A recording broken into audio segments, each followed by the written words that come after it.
their weekly party lunch meetings. And then when senators return at 2:15 Eastern, they'll resume work on an economic development bill with a vote to limit debate on an amendment to eliminate the tax credit for ethanol refiners. And now to live coverage of the U.S. Senate here on C-SPAN 2. Abundantly, with inner joy and external blessings. Enlighten our minds this day so that we can reach beyond guessing to knowing and beyond doubting to certainty. Purify our hearts so that the wrong desires may not only be kept under control, but may be destroyed. Strengthen the wills of our lawmakers so that they may pass beyond resolving to doing and beyond intention to action.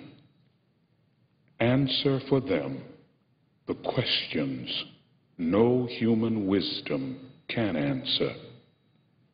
We pray in your merciful name. Amen.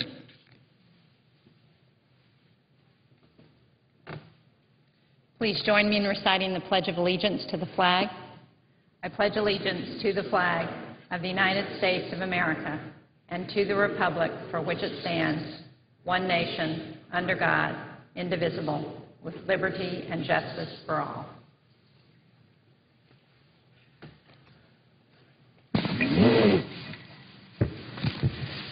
The clerk will read a communication to the Senate. Washington, D.C., June 14, 2011. To the Senate. Under provisions of Rule 1, Paragraph 3 of the Standing Rules of the Senate, I hereby appoint the Honorable Jeanne Shaheen as Senator from the State of New Hampshire to perform the duties of the Chair. Son Daniel K. Inouye, President pro tempore. Madam President. The Majority Leader. Following any leader remarks, the Senate will be in morning business until 11 a.m. this morning. The Majority will control the first half. Republicans will control the final half. At 11, the Senate will be in executive session to consider the Cecchi and Salas nominations for an hour of debate. At noon, there will be up to 2 votes on confirmation of the Cecchi and Salas nominations. Following the votes, the Senate will recess for the weekly caucus meetings until 2:15 p.m.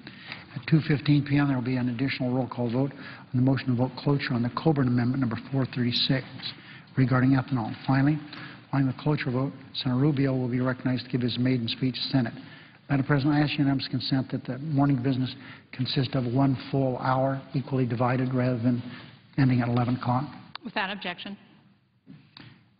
Madam President, on this side of the aisle, for we Democrats, protecting seniors on Medicare is our top priority. I've heard my friend, the ranking member of the Budget Committee, come here and talk for hours. And he keeps talking about things that really have no bearing on what I think is important for the country today, and that is we know that the Republicans have put forward a budget that destroys Medicare. That's what we've received. We voted on it over here. It was turned down. The Republicans' top priority, obviously, because we have votes on the Senate floor, is protecting taxpayer handouts, especially to oil companies. We had a full debate here and said, let's take this money that now goes to these oil companies, and even executives have said they don't want the money, they don't need the money. Let's take that money and apply it toward the deficit. Overwhelmingly, the Republicans voted no, and we couldn't get it done. So it appears clear they'd rather balance the budget on the backs of seniors, Medicare, and then costly giveaways to oil and gas companies, making billions a year in profits. Madam President, these oil companies have made the largest profits in the history of the world. They had, last quarter, $36 billion in net profits. Republicans plan to end Medicare, as we know it, would put insurance company bureaucrats between seniors and their doctors and raise seniors' drug costs, forcing them to pay $6,400 more out-of-pocket costs every year. American people are overwhelmingly opposed to this plan to end Medicare. A poll released yesterday showed that less than half of Republicans support the Republicans' plan to end Medicare. Overwhelmingly, the independents and Democrats join with these Republicans who oppose the Republican plan to end Medicare. We believe there is a need to reduce our deficit. That's why we have, working with Vice President Biden, representing the Democrats in the Senate, Senator Inouye, the chairman of the Appropriations Committee, and Senator Baucus, the chairman of the Finance Committee. They're meeting with Senator Biden. Progress is being made. Now, there's no question we should be closing tax loopholes and targeting wasteful giveaways to oil companies, and I'm sure that Vice President Biden is leading the senators and the House members toward that end. Closing these tax loopholes and targeting wasteful giveaways to oil companies making these record profits while charging, Madam President, here in the Washington, D.C. area, as I do my morning exercise, I walk past a station right off the waterfront, gasoline, $5 a gallon. I haven't looked at it since I past week, but that's what it is. It's over $4 a gallon all over the United States, many, many different places. We should be focusing on that instead of ending Medicare. So I would tell my friend, the ranking member of the Budget Committee, come and talk about the Republican plan to end Medicare as we know it. And what about the subsidies for these oil companies? Shouldn't we get rid of them? It's time Republicans abandon their ideological plan to end Medicare and work with us to strengthen and preserve our promise to seniors instead.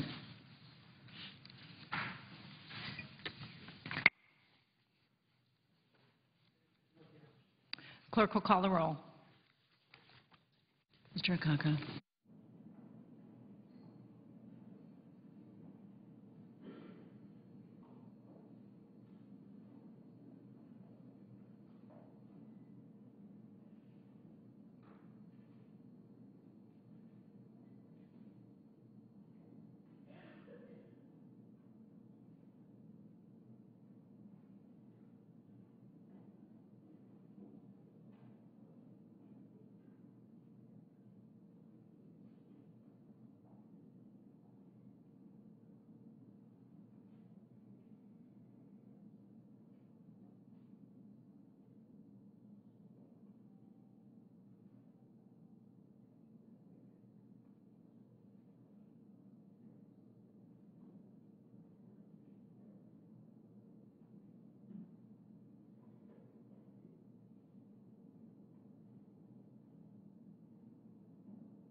Mr. Alexander.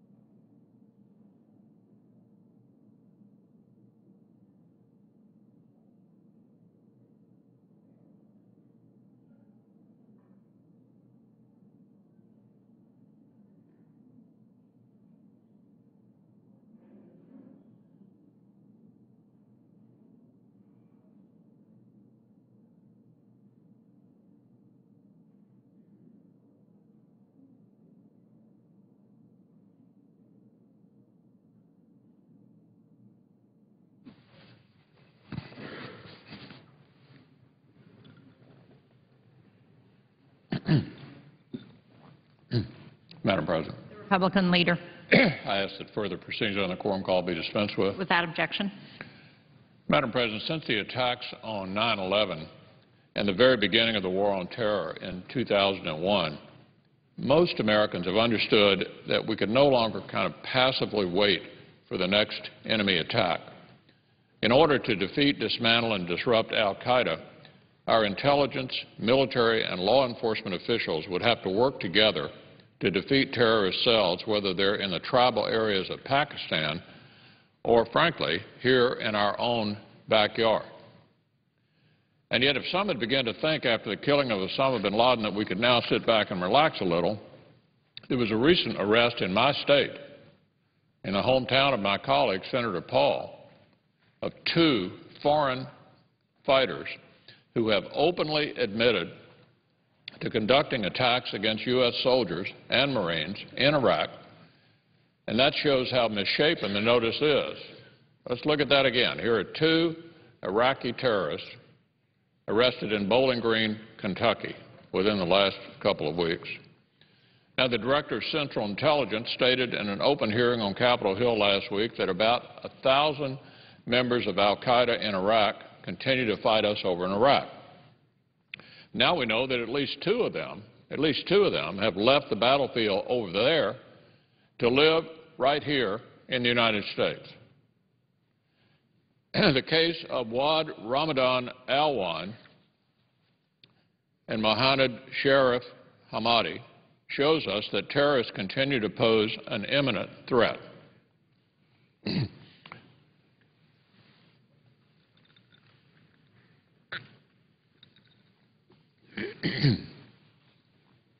We owe a debt of gratitude to the men and women who made sure they couldn't inflict more harm on Americans here or abroad once they arrived here. Anyone who has read about the investigation into their activities can only be impressed with the courage, the skill, and the professionalism of those who were involved in this effort. Specifically, I want to thank the men and women from the FBI's Louisville Division, the U.S. Attorney's Office for the Western District of Kentucky, the Louisville Joint Terrorism Task Force, and the Justice Department's National Security Division. Every one of those folks involved clearly did their job, and they did it very well. That having been said, Madam President, I think it's safe to say that a lot of Kentuckians, including me, would like to know why 2 men who either killed or plotted to kill U.S. soldiers and Marines over in Iraq aren't sitting in a jail cell in Guantanamo right now. When it comes to enemy combatants, our top priority, as I've said repeatedly, should be to capture, detain, and interrogate. That wasn't done here. These men are foreign fighters, unlawful enemy combatants who should be treated as such. Alwan is on tape admitting to have procured explosives and missiles in Iraq and to using them daily to conduct strikes. He said he had personally used improvised explosive devices, or IEDs, hundreds of times over a period of several years. He's talked about using them against U.S. troops and the damage he's done to U.S. military vehicles like Humvees. He told undercover agents he was, quote, very good with a sniper rifle, end quote.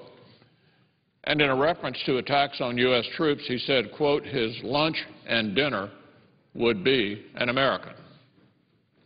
He admits that he, quote, collected everything: TNT, electronic detonators, tank explosive detonators, IED detonators, mortar shells, and rocket-propelled grenades. He also said that he often placed IEDs after curfew, and that it was this activity that led to his being asked to formally join the Mujahideen.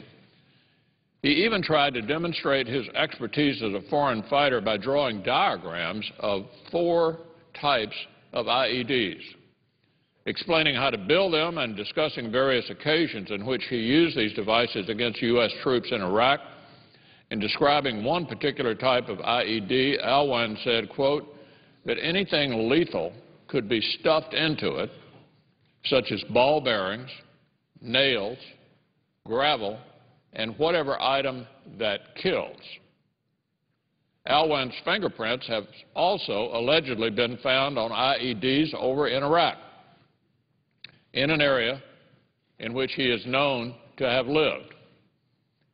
Once Alwan made his way to the U.S., he's alleged to have recruited Hamadi to continue his fight against Americans over in Iraq by burrowing himself into a community where he thought he would go undetected. Like Alwan, Hamadi was an experienced insurgent fighter in Iraq. He, too, had participated in IED attacks and was part of an insurgent group that had 11 surface-to-air missiles. Now, together, these two men organized shipments of money and weapons, including rocket grenade launchers, Stinger missiles, and C-4 explosives that they thought they were sending back to the war zone in Iraq. Now, anyone who's taken up arms against U.S. forces in the field of battle is an enemy combatant, pure and simple, and should be treated like one. They should be hunted and captured, detained and interrogated, and tried away from civilian populations according to the laws of war. Unfortunately, since the earliest days of this administration, when the President signed a series of executive orders which directed the closing of the military detention facility at Guantanamo Bay and limited the ability of the military and intelligence community to detain and interrogate prisoners, a higher priority has been placed upon prosecution than on executing the war on terror. But I can say with certainty that Kentuckians don't want foreign fighters who bragged about killing and maiming U.S. soldiers in a combat theater treated like common criminals in their own backyards. They don't want foreign fighters to be afforded all of the legal rights and privileges of U.S. citizens. They don't want foreign fighters to have their interrogations curtailed. And they don't want their fellow citizens in Kentucky subjected to the risk of reprisal that is associated with these kinds of cases. Reprisals against civilian judges, reprisals against civilian jurors, and the broader community in which civilian trials are held.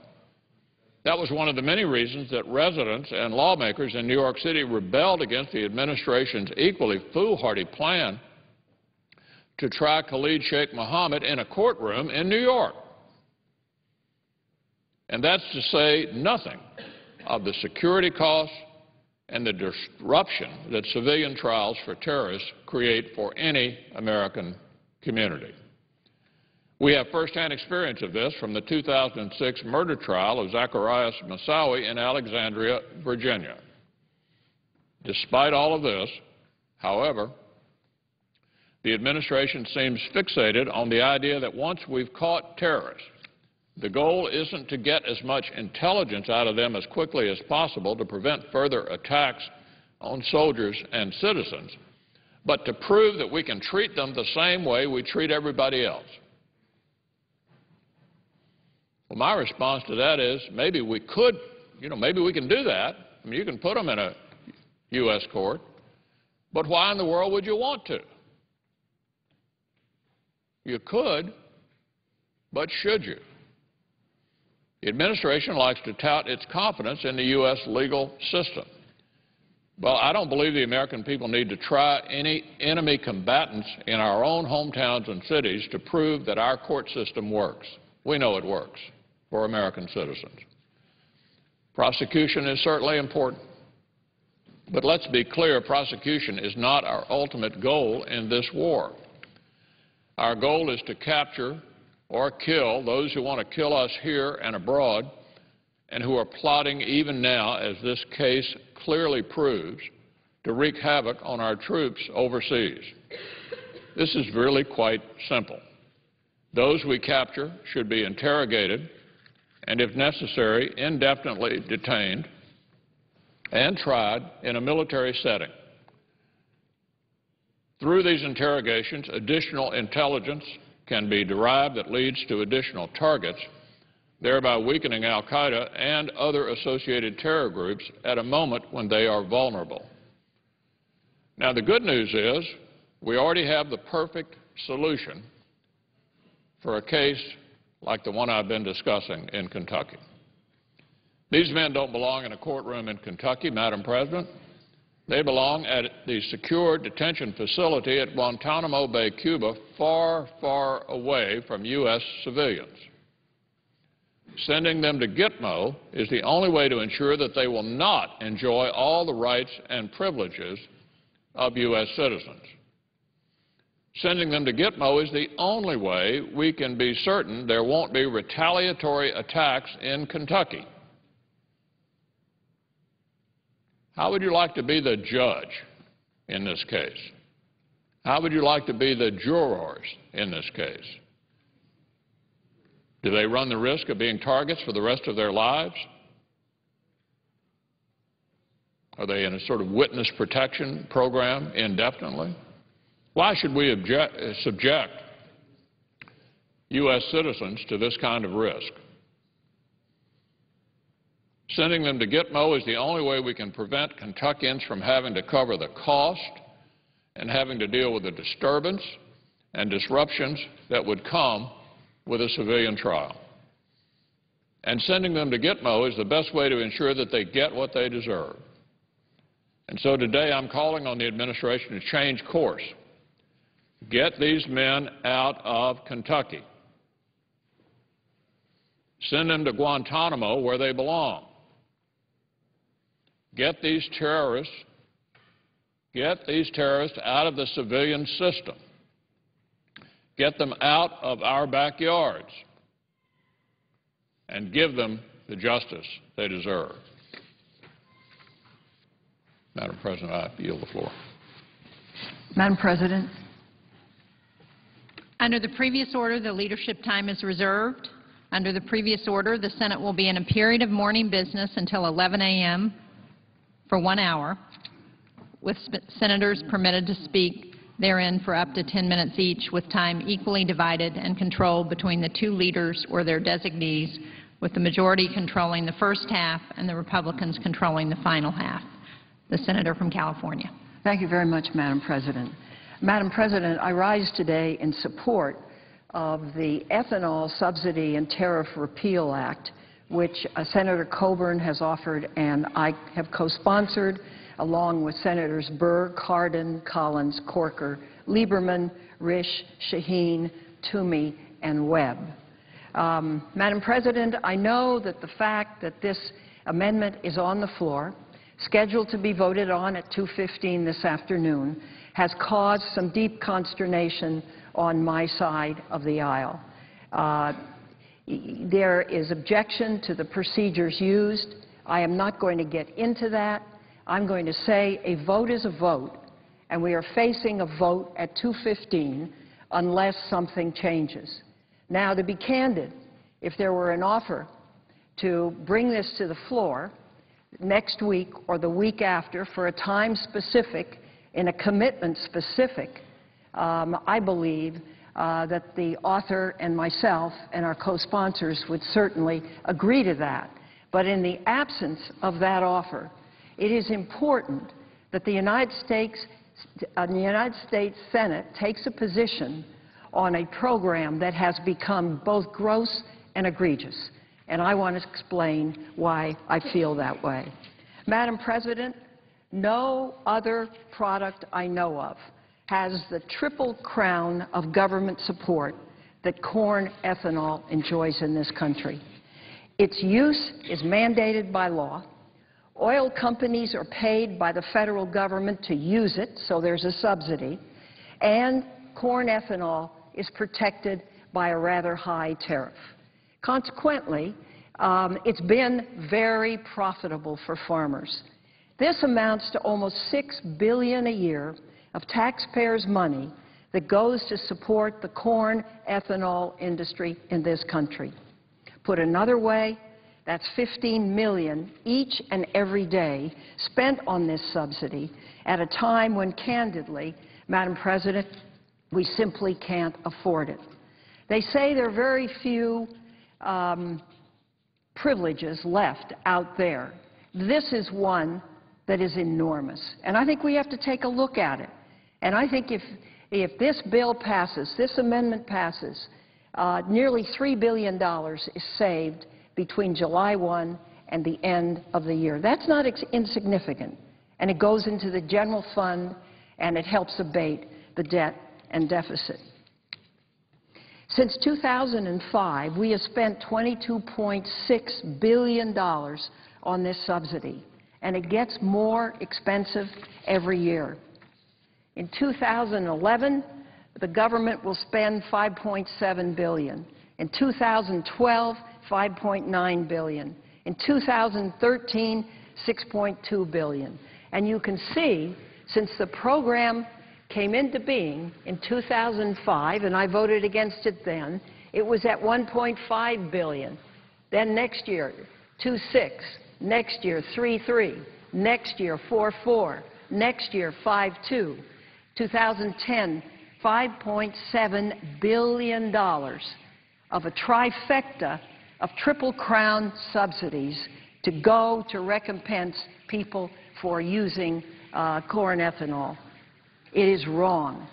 On top of this subsidy, we have imposed a 54-cent per gallon tariff on ethanol products from Brazil, India, and Australia, and others that could import it more cheaply than it's grown here. And this then contributes to making the United States more dependent on oil imports from OPEC. Our amendment is simple. Beginning July 1, we would repeal the 45-cent per gallon ethanol subsidy, which goes overwhelmingly to large oil companies, and it would eliminate the 54-cent per gallon tariff on imported ethanol. I believe very strongly that we need to act to repeal these subsidies and these tariffs before another $2.7 billion in taxpayer money, which is $15 million a day, is wasted over the remaining 6 months of this year. Let me describe the real-world impact of these unwise subsidies and tariffs to our economy. Last week, I was in the Central Valley at an event, and I would say anywhere from 6 to 8 farmers came up to me and said, "Thank you for trying to end the ethanol business. I can no longer afford feed." And I began to think, and so we took a look at what the situation is. And the fact is that this ethanol policy is inflating the price of corn and impacting other sectors of the economy. Today, approximately 39% of our corn crop is now used to produce ethanol in this country. Here's where it's gone. The percent of corn from 2000, 7%, 2005, 14%, and 2010, 37% of the entire corn crop goes to produce ethanol.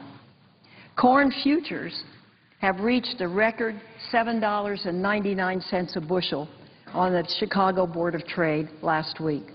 Prices are up 140% in the past 12 months and continue to rise. In 2006, prices were $2 a bushel. So today, they're $7.99 a bushel.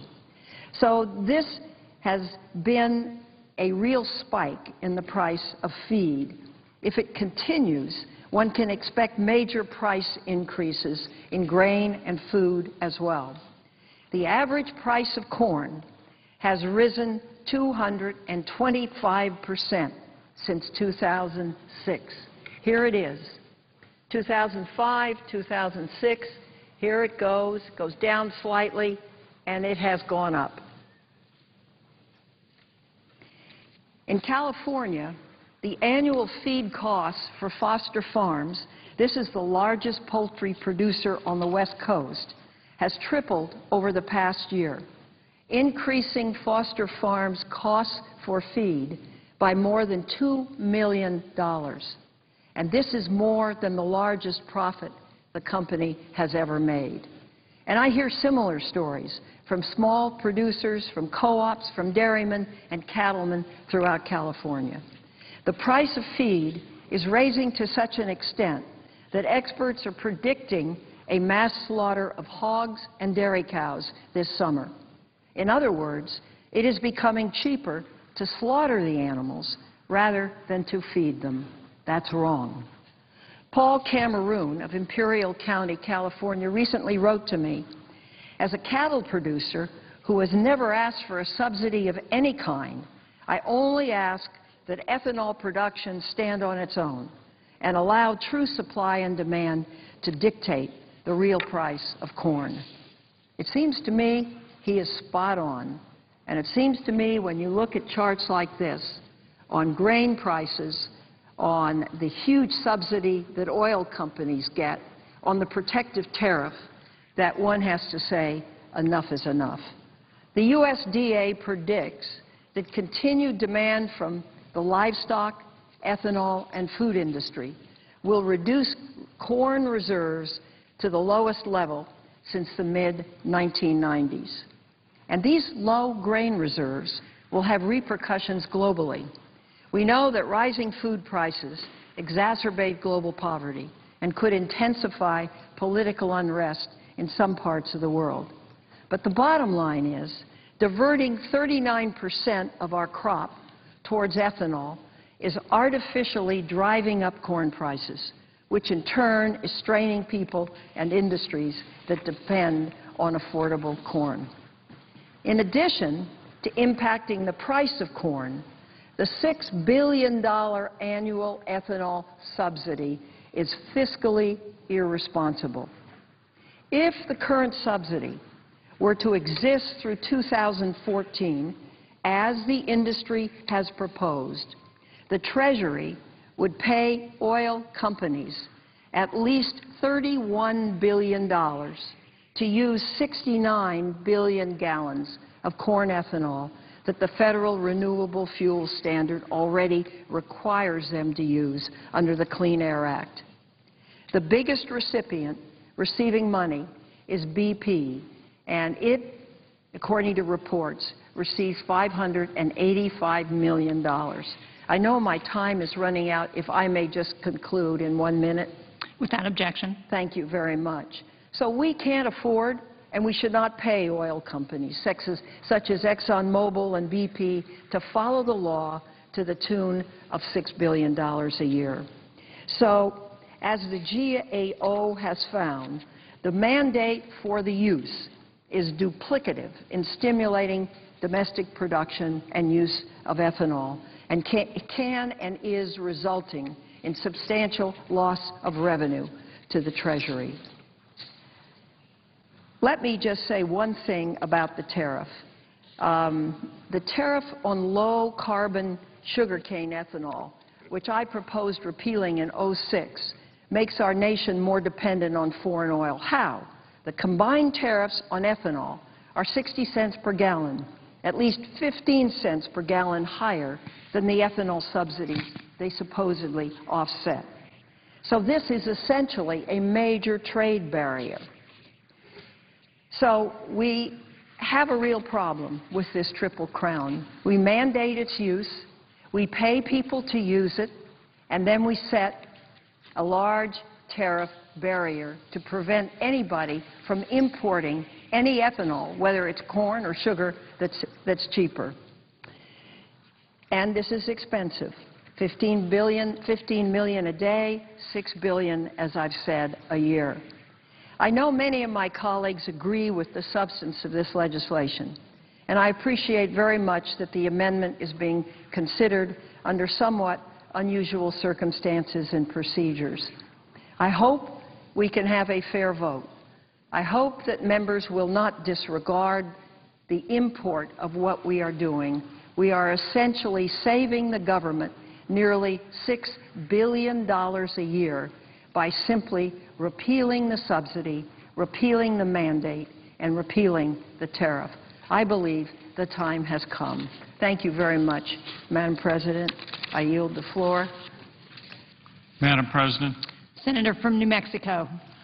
Madam President, I rise today because I believe the United States is headed down a slippery path towards an escalation of military force in Libya.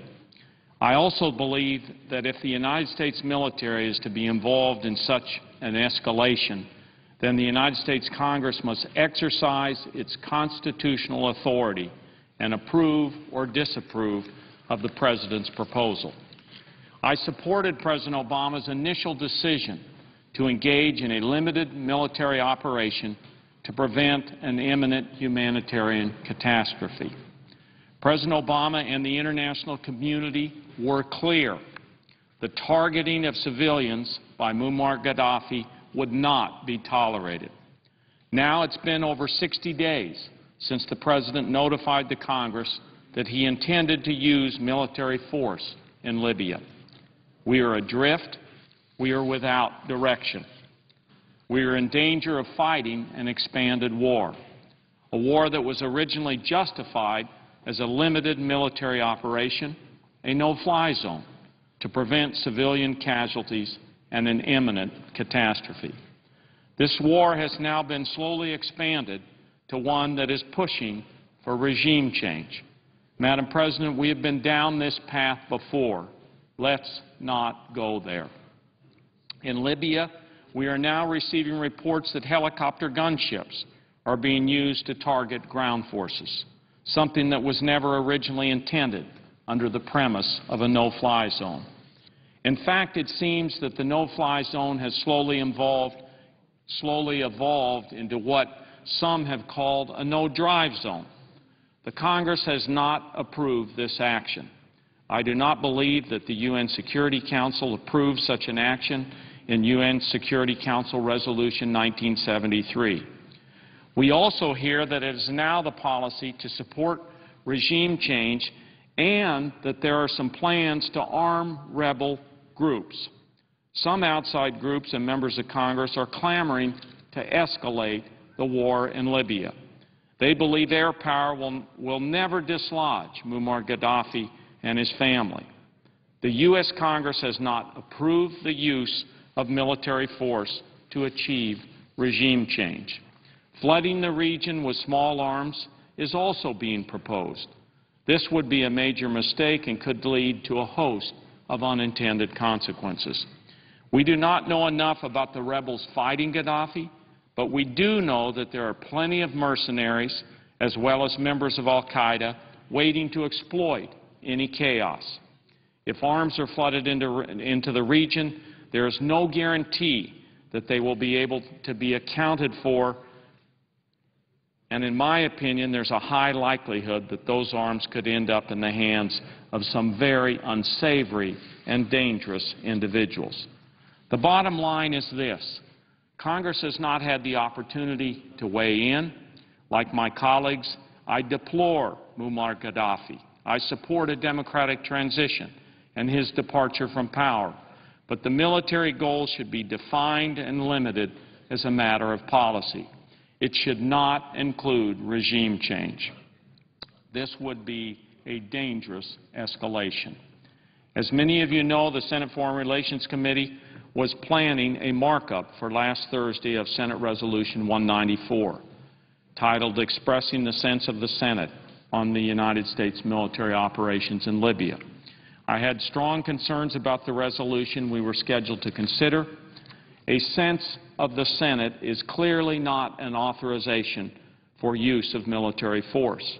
A sense of the Senate does not meet the requirements of the War Powers Act, and a sense of the Senate falls short of meeting our constitutional obligation to declare war. I drafted an amendment to Senate Resolution 194, and I ask unanimous consent that the text of this amendment be included in the record at the conclusion of my remarks. Without objection. My amendment stated, quote, that the President is not authorized to deploy ground forces, including special operations forces, in pursuance of any goals related to United States policy in Libya unless expressly authorized by Congress or as determined necessary by the President to protect a member of the United States Armed Forces currently deployed in the region, end quote. I believe that any authorization of military force should contain similar language. I understand that Senator Webb and Senator Corker have introduced a resolution with these prohibitions and exceptions to protect our troops, and I support these efforts to limit the mission in Libya. It is important that we do not escalate military actions in Libya. An escalation would be a dangerous course, and it would be costly to the region and our country. While the markup has been postponed, it's my understanding that Senator Kerry and others are working on language that would fulfill our constitutional obligations and comply with the War Powers Act. I look forward to consideration of a resolution of this kind in the Foreign Relations Committee and strongly believe it should include language similar to the amendment that I was going to offer. I've been proud to serve in the United States Congress for more than a decade. We have fought 2 lengthy wars during this period of time. I have seen the impacts on our military, on their families, on our national deficit. Before the United States escalates its involvement in another overseas conflict, Congress must weigh in. It is our constitutional duty. Thank you, Madam President. Gentleman from New Mexico yield for a question. I'd be happy to yield. Senator from Illinois. Madam President, I want to thank the Senator from New Mexico and my colleague on the Senate Foreign Relations Committee for his statement on the floor this morning. It reflects my sentiments completely. I have felt since I was first elected to the House of Representatives in my time in the Senate that we have an awesome responsibility under the Constitution to speak for the American people when the United States of America makes a decision to engage in conduct that relates to our military, particularly when it comes to a declaration of war.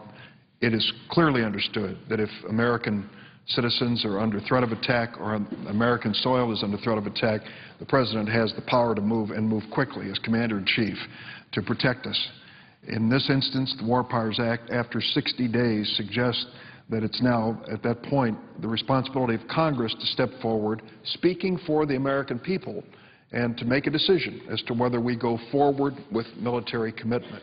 And what the Senator from New Mexico has suggested, I think, goes right to the heart of our constitutional responsibility. It is a responsibility which we swore to uphold. It is also a responsibility which politically we try to avoid. It is a hard debate and a hard decision. I'm sure the Senator from New Mexico feels as I do that some of the toughest votes that we've ever had to face as members of Congress relate to this decision. Because if the decision is made to go to war, you know that the lives of Americans are at risk. That's why I believe that what the Senator from New Mexico has said on the floor this morning is so critically important. I'm going to work with him and with the chairman of the Senate Foreign Relations Committee to move forward on a resolution which is consistent with the War Powers Act, which expressly states the feelings of the American people through their representatives in Congress about this decision and our constitutional responsibility. I sincerely hope that we can resolve this before we end this work period, which would be about July 1st. If we can bring an issue forward on the floor for that purpose, I think it's in the best interest of our senatorial responsibility. I might say, because I've discussed this with the Senator from New Mexico, we know that one of our colleagues on the other side of the aisle wants to expressly authorize the use of ground forces in Libya. Let me make it clear, the President has not asked for that. He is not engaged with ground forces, land forces in Libya, and I would, at this point, not only reject it, I would fight it. I think it's a bad decision to engage the United States in a third theater of war with ground forces.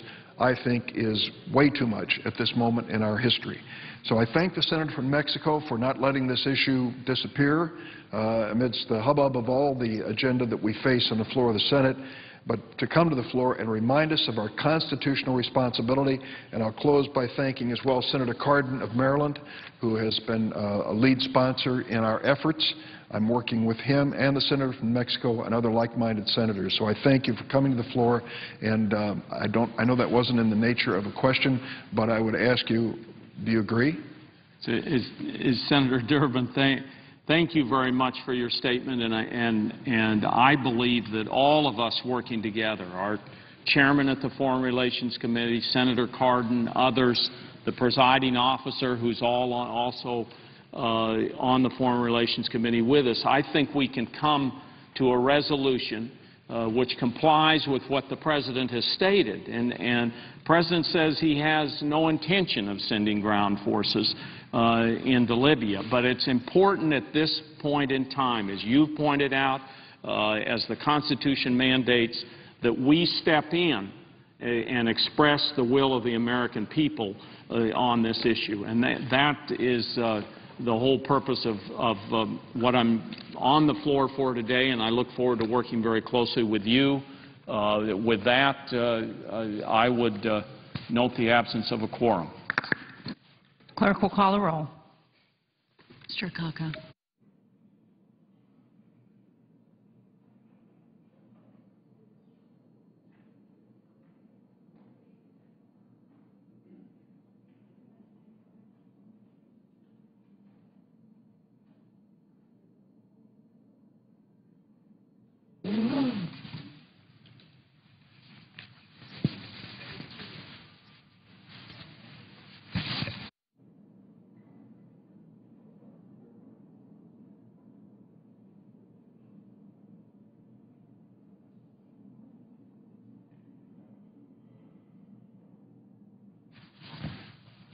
Madam President.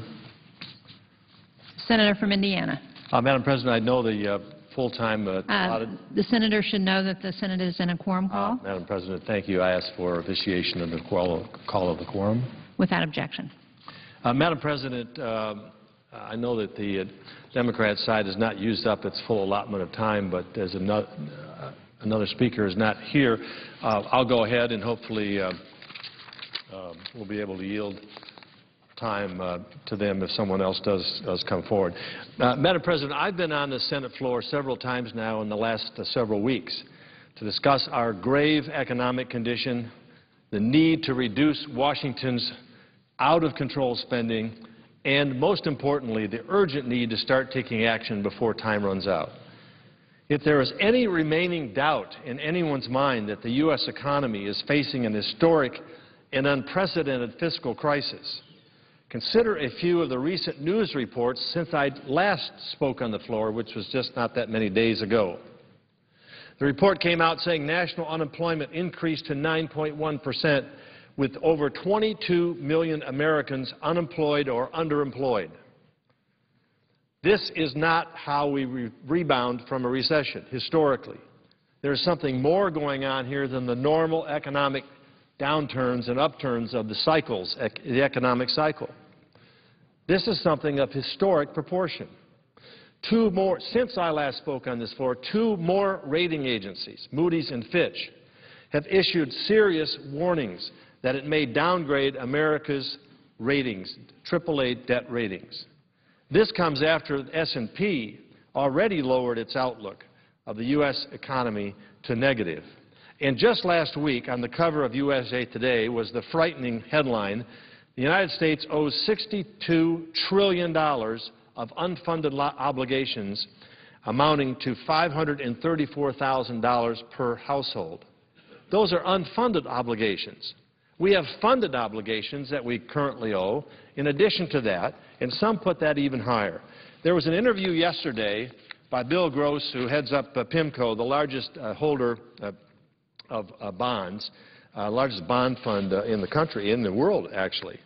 Bill Gross told, in this interview, indicated that the money owed to cover future liabilities in entitlement programs in the United States is actually in worse financial shape than Greece and other debt-laden European countries. Much of the public, of course, is focused on our public debt, which is running $14.3 trillion. But what hasn't been focused on as much is the unfunded liabilities that will come due, the obligations and promises already made that will have to be paid for, that will be in addition to the $14.3 trillion already on the books. And taken together, Gross said this is going to equal nearly $100 trillion. It's a number beyond anyone's comprehension of what $100 trillion means to the American taxpayer, to America's ability and obligation and responsibilities to pay its debt. Now, maybe that $100 trillion is a little high. it doesn't matter whether it's 80 or 90 or 100. All of it is certainly something that is going to put our country in a very, very difficult position. I want to read just one more piece from the CNBC interview with Bill Gross. We've always wondered who will buy treasuries, he said, after the Federal Reserve purchases the last of the $600 billion to end the second leg of its quantitative easing program later this month. It's certainly not PIMCO, he said, and it's probably not the bond funds of the world. Madam President, I've quoted Erskine Bowles before about his take, a Democrat, Chief of Staff to President Clinton, who was one of the co-authors of the report that the Commission presented at the request of the President, laying out the dire crisis that we face and recommendations as to how to address it. Erskine Bowles, the co-chair of the President's Fiscal Reform Commission, said, "The growing national debt and federal deficits are, quote, a cancer, and they are truly going to destroy this country from within unless we have the common sense to do something about it." This is the challenge before us. Each member of the House of Representatives and each member of the Senate and the President of the United States. This dwarfs all other matters before us and before this Congress. With all due respect, the Senate spending several weeks on the Small Business Innovation Research Act, the Federal Aviation Authority Administration's bill, and now the Economic Development Revitalization Act has left little time for the debate that ought to be undertaken on this floor in continuous fashion to address this crisis, because it has implications for the future of our country, the future of this nation. The rapid escalation of the deficit and debt requires our full engagement, not later, but now. The growing consensus among those who have given serious analysis to our fiscal plight calls for an all-of-the-above approach in addressing the problem, including, dare I say it, including entitlement spending, which essentially is Social Security, Medicaid, and Medicare. If Congress and the White House are serious about preventing the destruction of our economy, it's time that we get serious about talking about entitlements, including Medicare. Because the hard truth is that if Medicare is not included in the debate, any effort to put together any kind of a credible plan necessary to bring about fiscal integrity will be defeated.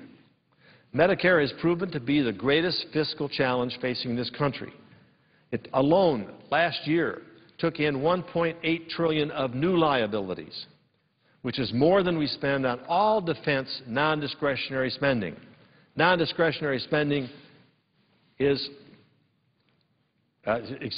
non-defense discretionary spending is that spending that goes to every other function of the federal government other than interest on our debt that has to be paid, and other than the obligations that have to have mandatory payment, which we don't have control over at this particular point in time.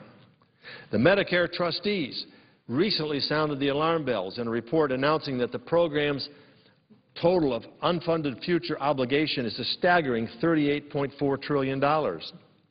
They cautioned that the hospital trust fund, known as Medicare Part A, would be exhausted by 2024. This was 5 years earlier than what they had predicted just a year earlier from today. So 1 year has passed, and the trustees are now so alarmed they're saying, we're going to run out of money 5 years earlier than we thought. What are they going to say next year? It'll probably shorten that time even more. Economists and policy experts on both sides of this aisle, Republican, Democrat, conservative, liberal, have been warning about the dangers of Medicare spending and the impact on our national debt for years. And yet Congress has pushed its responsibilities forward, always will take care of it after the next election. Back in 2006, Chairman of the Federal Reserve, Alan Greenspan, warned lawmakers, saying that Medicare spending is unsustainable and could one day drive government debt and interest rates substantially higher. Madam President, I suggest that date is here and it's knocking on our door. Michael Cannon, Director of Health Policy Studies at the Cato Institute, said, and I quote, "Nothing presents as great a threat to the federal budget and therefore to economic growth as the persistent and rapid growth of Medicare." And at a White House summit last year, President Obama recognized the unsustainability of entitlement spending. This is a quote from our president. "Almost all of the long-term deficit and debt that we face relates to the exploding costs of Medicare and Medicaid." Almost all of it. That is the single biggest driver of our federal debt. And if we don't get control over that, we can't get control over our federal budget. I am quoting the words of the President of the United States, who now has taken the position that we shouldn't address the Medicare problem. And yet, as President, he has said almost all of our deficit and debt that we face relates to the exploding costs of these two programs, Medicare and Medicaid.